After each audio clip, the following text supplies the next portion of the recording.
The garage shutter, which is usually closed, was oddly open. No way. My hand shakes, and the umbrella I'm holding trembles slightly. I can feel my heart pounding. As I get closer to the car, I realize clearly there's not just a woman in the car, but also a man. And they are in the midst of an affair. Ugh! I bite my lip to stop myself from screaming in shock. I can't let them know I'm here. I need to gather evidence. The person who comes out of the car is undoubtedly my husband, Freddie. Come on, the car is cramped. Let's do it outside next time, huh? Freddie's cheerful voice sends shivers down my spine. Stop it! Someone might see us. Close the shutter. No, it's fine. The car will hide us. The remote is too far away. Come here, Moselle. You're the best in the world. It's no use anymore. I can't stay here anymore. But if I leave now, what about the evidence? I fight the nausea and try to think. That's it. I quickly grab clothes lying on the ground and a remote hanging on the wall and leave the garage. For you two, so vigorously passionate, being naked suits you well. Stay there together forever. First time having a woman in charge. Are you sure you can handle it? Please, I don't want any complaints or tears. Says the client jokingly, but without malice. I'm Holly, 34 years old. I've been in sales for over a decade. I'm used to this. Don't worry, I've got it under control. As I smiled amiably, our client Leroy began packing up his documents. All right, he said, standing up from his desk. I'm used to it, but I can't shake off the unsettling feeling in my chest. Please contact me anytime if anything comes up before our next meeting. I stand up, hiding my feelings, and follow Leroy. He moves towards me, pats my shoulder, and then strokes my back. Yeah, I'll get in touch. Looking down on me because I'm a woman, yet showing ulterior motives because I'm a woman? Trying to keep my distance from his hand, I find it troublesome. Hey, Leroy, what are you doing? Don't get too friendly. A man's voice causes Leroy to hastily back off. Freddie, this isn't what it looks like. Ignoring Leroy's flustered excuses, the man apologizes to me. Leroy is sorry. I'll speak to him about this. Oh, and feel free to ask for a change of person in charge anytime. That man who had a better sales smile than me, this man, probably Leroy's boss, would become my husband just a few months later. His name is Freddie. He's 6 years older than me at 40. At first meeting, I was impressed by his considerate demeanor, and Freddie continued to show his smart handling of situations. Gradually, we were drawn to each other, and a month ago we got married. The Freddie I met back then was certainly charming. It was surprising that he hadn't been married until he was 40. But perhaps there was a reason why he had stayed unmarried until that age. Looking at our new home, I sighed. Rewinding to before we got married, Freddie was a frugal person. I earn decently, but there's no need to waste, right? When I asked about our wedding plans, Freddie was surprised. Wedding ceremony or not, it's a personal choice. There are various values and beliefs, but how you communicate those values is important. I didn't have a strong desire for a big wedding, but being treated as a waste made me feel uneasy. I pushed these indescribable feelings down and asked the next question. So what about our new home? Shall we go house hunting next weekend? Both Freddie and I were living with our parents, so moving into one of our apartments wasn't an option. We needed to decide on our post-marriage residence. Freddie faintly suggested moving in together, but I firmly declined. Often returning home late at night due to work, I didn't want to inconvenience his parents with different living rhythms, so renting seemed like the logical choice. How about looking for a 2 LDK apartment? To my suggestion, Freddie unexpectedly objected. An apartment? He looked dissatisfied. Could he still be hoping for us to live together? I've said before, living together is difficult. No, it's not that. I've only ever lived in a house, you know? Freddie interrupted me. I lived alone during college, then moved back home for work. Freddie, on the other hand, commuted from home during college and had no experience living alone. Are you worried about the size? For now, without kids, an apartment should be enough. No, it's not about the size. Can't you understand? It's just a feeling. I don't care about the size or age, but I want a house. Okay, got it. Let's look for one. So with his peculiar insistence, we moved into this house. Our new home from today is a 50-year-old rental house. Older than my parents' house, but a house as he wished. I would have preferred something newer, but couldn't convince frugal Freddie. They say you grow attached to old houses as you live in them. Well, that's true. The rent is cheap for its age, and it might be sensible considering the future. But the deciding factor for this house wasn't the rent. I'll be right back. With that, Freddie, looking restless, headed to the garage. The garage, an addition next to our house, looked out of place with its modern design against the old house. It had an electric shutter that operated with a remote. Following Freddie, I found him gazing at something in awe. Ah, how beautiful it is. What he was admiring was a super luxury car, delivered just a few days ago. I'm not well versed in cars, so I don't fully grasp its appeal, but it was definitely expensive. Including various expenses, it cost just under $400,000. When I heard the amount, I was so shocked that time seemed to stop. That's the price of a house. We could have bought a house you wanted. No, houses don't matter to me. Don't you get it? It's a man's dream. A man's dream. I wish he wouldn't dismiss such an enormous amount as merely a man's dream. If it was from Freddie's savings before our marriage, I wouldn't have said anything. But unbelievably, he bought it on loan. Moreover, he didn't consult me beforehand, thinking I would oppose it, so he told me after the fact. Are you sure this is okay, considering we might have future expenses? It's fine. We're married now, after all. Isn't it usually the opposite? Freddie, admiring his reflection on the car, didn't even glance at me as he spoke. Now that we're married, you will earn and manage the living expenses, right? Then I can use all my salary for the loan. What? When I lived at home, my mom managed my salary, so I couldn't spend freely. Now I can. I had heard about his mother managing Freddie's money, which I thought was just overprotectiveness. But now I see his unique approach to finances. He doesn't spend on a home he's not interested in, but spares no expense for a car he loves.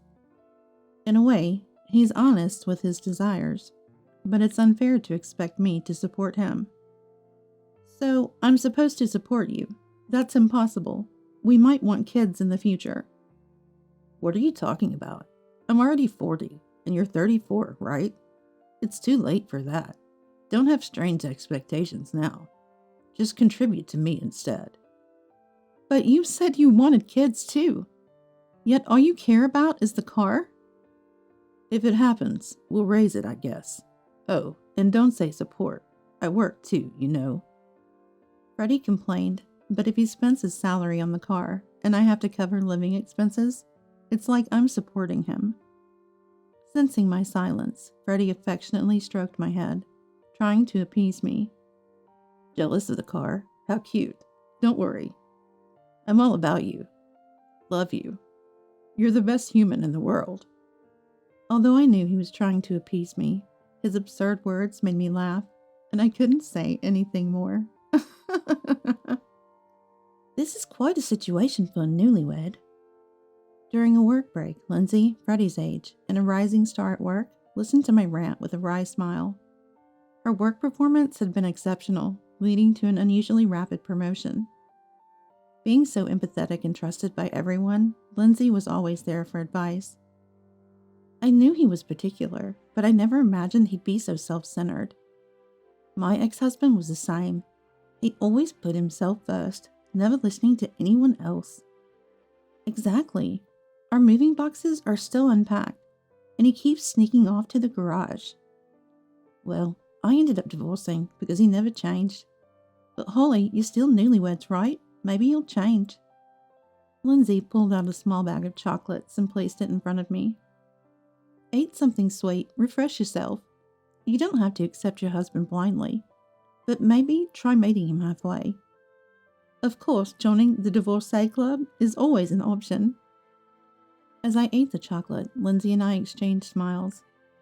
True, I had little interest in cars and hadn't made much effort to understand them. Maybe my attitude showed whenever Freddie talked about cars. Since I'm finishing work early today, maybe I'll cook his favorite Chinese dish and wait for him.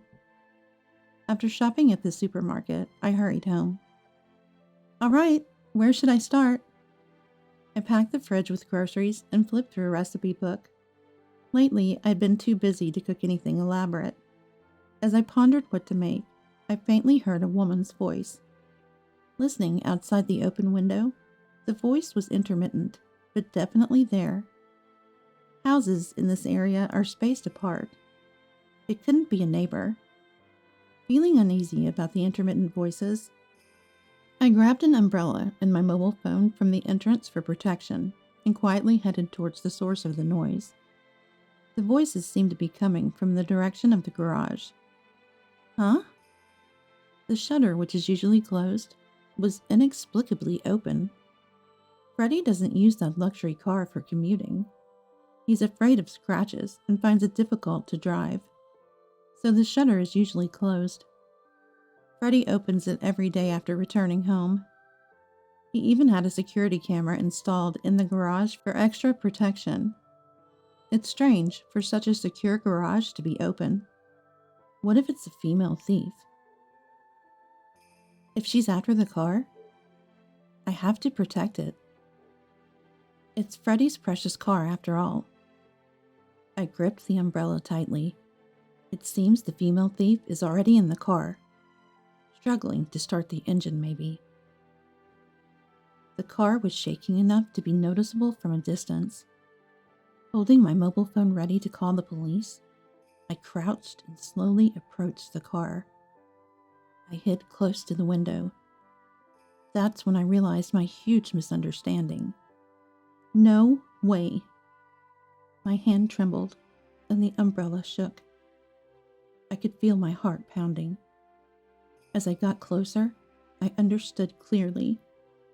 There wasn't just a woman in the car, but also a man. And they were in the middle of an affair. Who could it be? The answer was obvious. No one would use someone else's car in their garage for such acts. Freddie was having an affair. Ugh. I bit my lower lip to stop myself from screaming in shock. I can't let them know I'm here. I need evidence. I had my mobile phone. I could record a video. But what should I do? The voices are muffled, and filming inside the car without being noticed is difficult. My emotions were a mess, and tears started flowing. I knew I needed to do something, but I couldn't move. Suddenly, the car stopped shaking, and the voices ceased. Phew, it's hot. With that exclamation, the rear seat door on the opposite side from where I was hiding opened. And unsurprisingly, it was Freddie who emerged. I couldn't see him, but recognized his voice. A woman seemed to follow him out a moment later. Wait up, I'm not even dressed yet. And Freddie, you've only got your shirt on. Your pants are missing. That's crazy. The woman's laughter rang out, unfamiliar to my ears. Because there's no need to put them on yet.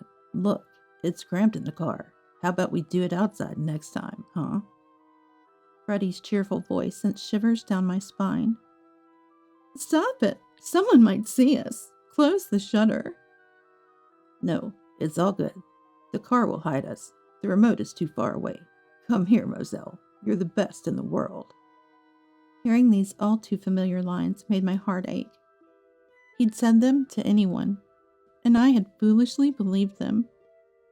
After a while, the woman, Moselle, didn't seem to mind, and they started making disturbing noises again. Didn't they feel any shame, knowing someone might see them outside?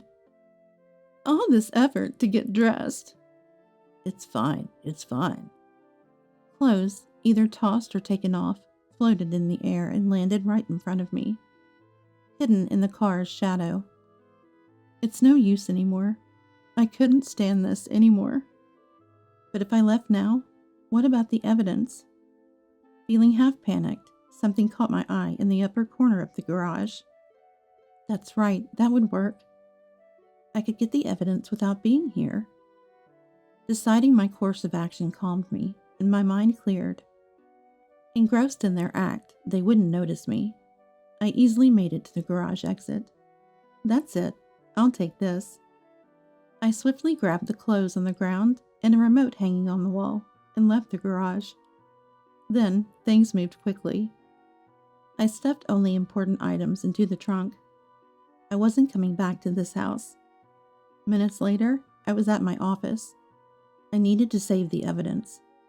While my mobile phone could do it, a computer felt more secure. There was a computer at home, but staying there risked running into Freddy. At the office, I had my personal computer. Just grab that and maybe head to a cafe. Rushing, I grabbed my computer from my desk and heading for the door, only to be stopped by someone grabbing my shoulder. Hi, are you okay? Oh. Turning around, I saw Lindsay standing there, a puzzled frown on her face. I meant to say good evening, but the words wouldn't come. You're pale. Are you okay? What happened? Lindsay watched me silently. Tears welled up again as I met her gaze. Feeling weak, I blurted out, Lindsay, Freddy, he's cheating on me. I clung to Lindsay like a child. Cheating? What? Lindsay's eyes widened in shock, her jaw set in anger. She quickly covered my head with her jacket. Lindsay, there are still people around. Hide under this. Yes. Feeling like a suspect on the news, we hurried out of the office. But now, let's go to my place. But I feel bad for intruding on Lindsay's home, especially after a long day at work. I hesitated, but that feeling quickly vanished. After witnessing what I had, Lindsay was a source of immense strength. Thank you. Lindsay's apartment, a few minutes' walk from the office, reflected her capable nature, calm, elegant, and tidy. So, what do you need the computer for? Is the cheating confirmed, not just a suspicion? Lindsay asked, offering steaming coffee. Well, actually, I hesitated, then told her everything. Unbelievable! That's outrageous! After hearing it all, Lindsay was shaking with anger. What now? What's your plan? I can't be with him, not just as a wife, but as a person. I'm thinking of starting divorce proceedings. That's pretty malicious behavior. You should get as much compensation as possible. Got enough evidence? I can refer a lawyer. Thank you. That's why I brought this. I placed my personal laptop from work on the table. A few minutes of working on it, I turned the screen towards Lindsay. This? Your husband and his affair? Yes, it's a recording. I never thought the surveillance camera for the luxury car would be useful like this. It could be remotely operated, and the data was stored in the cloud, meaning everything from that moment was recorded. From them getting into the car to their monkey-like antics, you've got it all. This is enough evidence for cheating. I'm relieved. Can you view it in real time? What are those monkeys doing now? Probably gone by now, right? Well, I pulled out the remote from my bag and showed it to her. This is for the electric shutter. I closed it when I left. In a rush of blood to my head, after getting ready to leave, I closed the shutter and threw out the clothes I had picked up. It was a rash action. But right now, those two were trapped in the garage in a sorry state. You did that? Hilarious.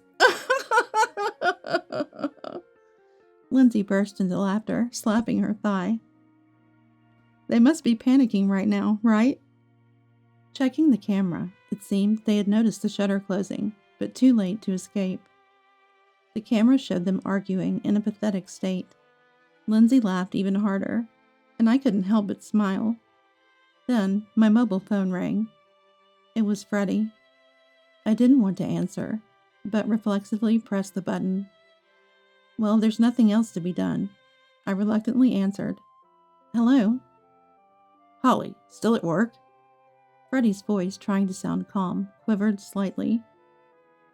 Yeah, with Lindsay. What's up? Oh, there's been a malfunction with the garage shutter remote, and I'm locked in. Can't find the remote either. It wasn't a malfunction. I had closed it deliberately, and the remote was with me. That's tough. Maybe call a repair service. They should open it quickly. No, it's fine. Don't want to waste money. Yeah, I'll figure something out. Freddie hastily denied. Of course he would. If a repairman came, they'd easily open the shutter, revealing them in their less than dignified state. Could you come back home right now? Sorry, that's impossible. Hey, your husband is in trouble. How can you dismiss it so easily? Are you even a wife? I don't want to be lectured by someone who's boldly asking for help while trapped with his mistress. Well, if you insist, I guess I could make the call. No, wait. That's not what I... Oh, come on. Freddie sounded frustrated. Perhaps he found it challenging to explain the situation without revealing the truth. What's going on? You're acting strange. I'm going to hang up now. Wait, Holly, I pretended not to hear and hung up. But he called again immediately. Lindsay smiled as I pondered what to do.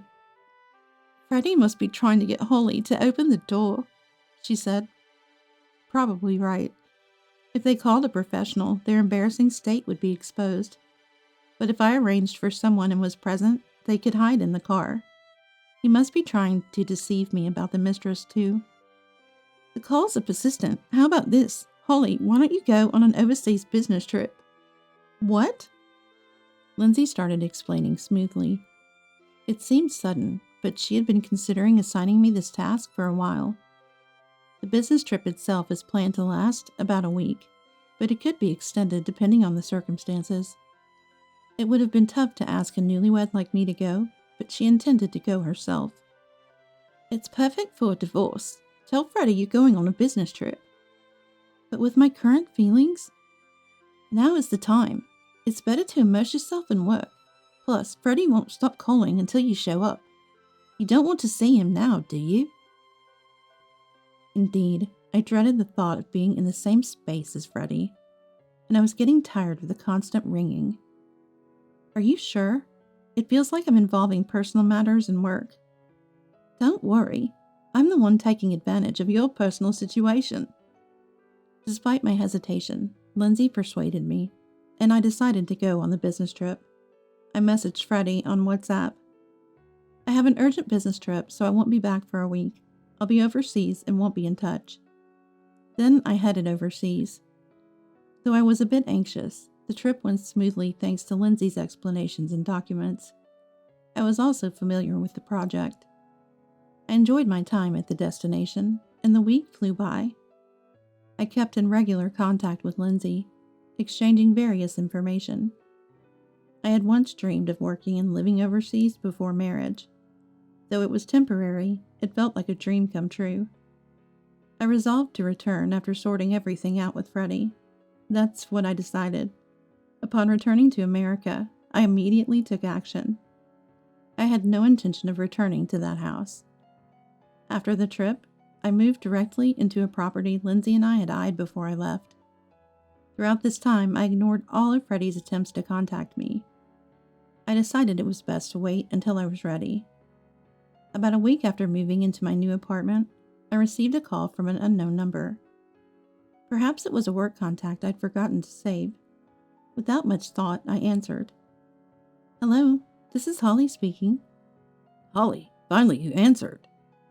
The voice on the other end, filled with relief, belonged to Freddie. who was still technically my husband. Freddie, why? Holly, why haven't you answered?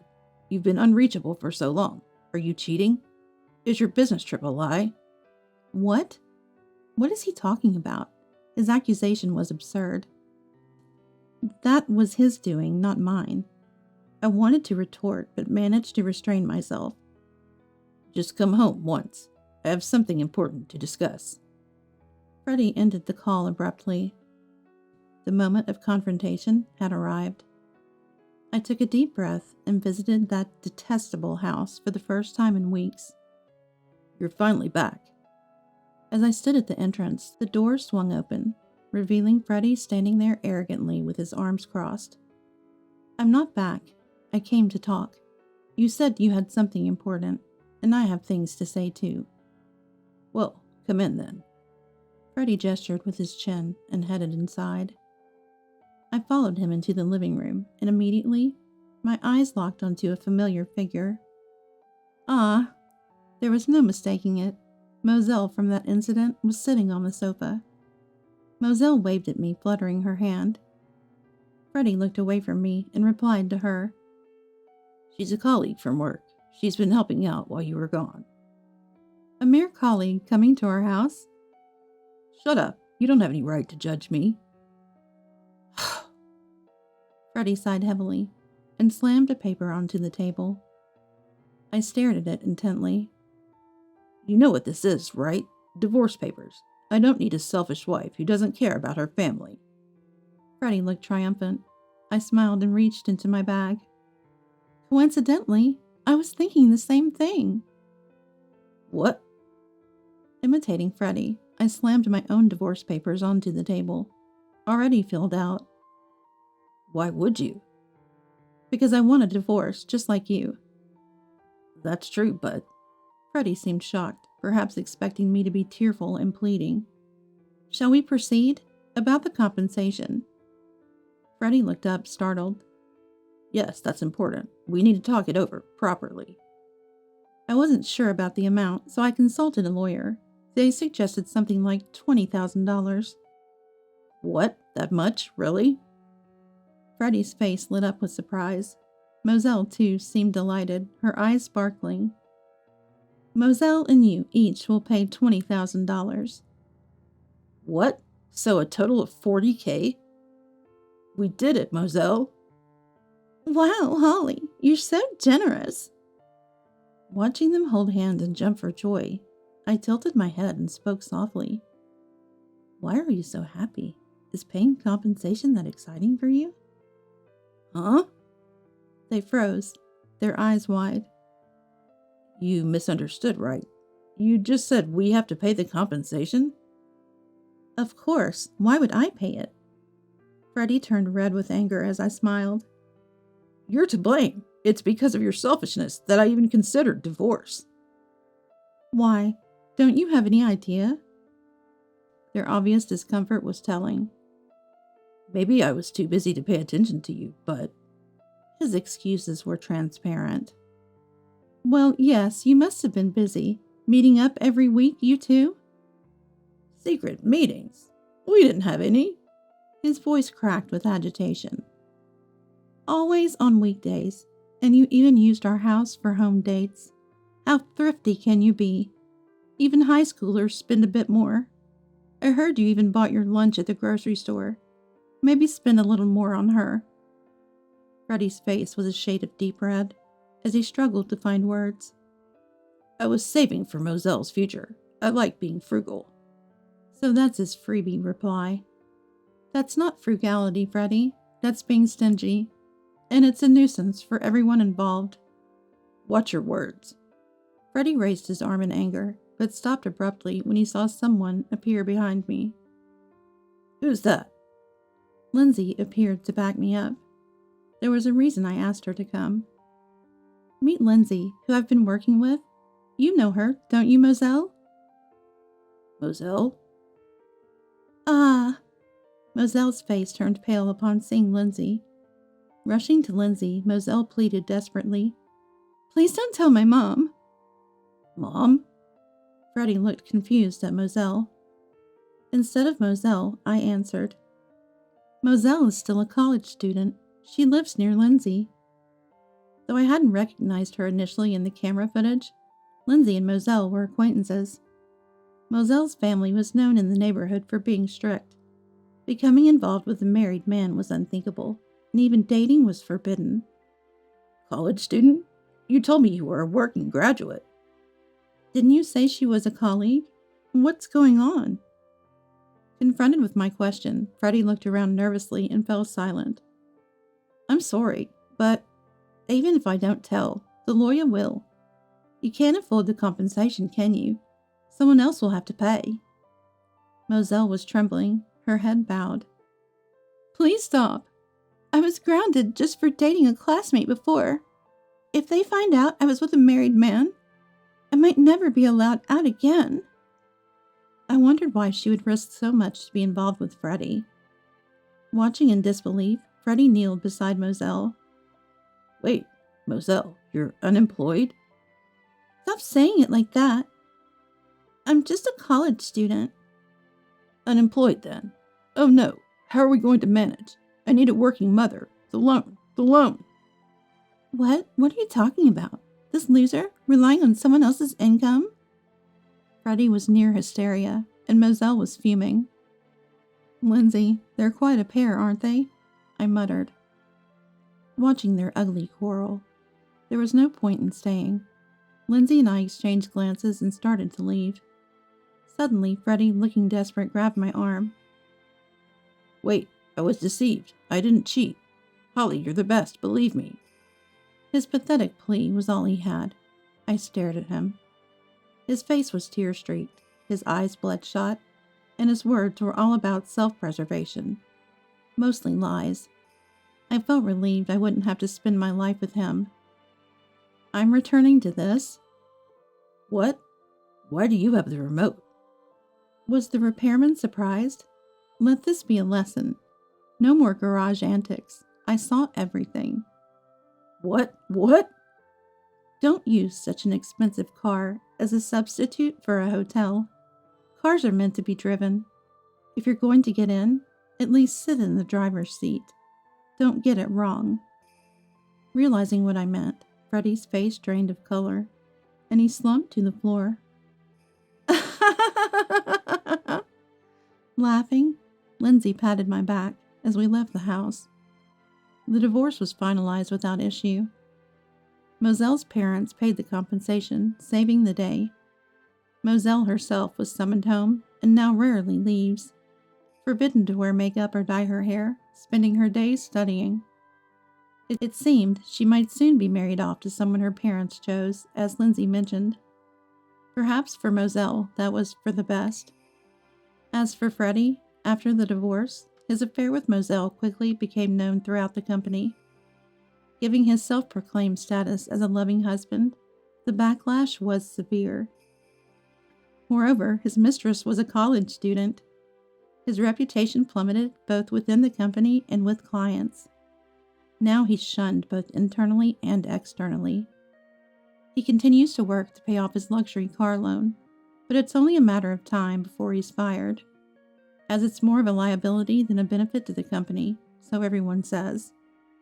While their fates reached my ears, I was too busy with my life to care. A year after the divorce, I quit my job, and now work overseas, living my dream. Hey, Holly, why are you smiling? Just thinking about how to surpass you, Lindsay. Lindsay recently started a business.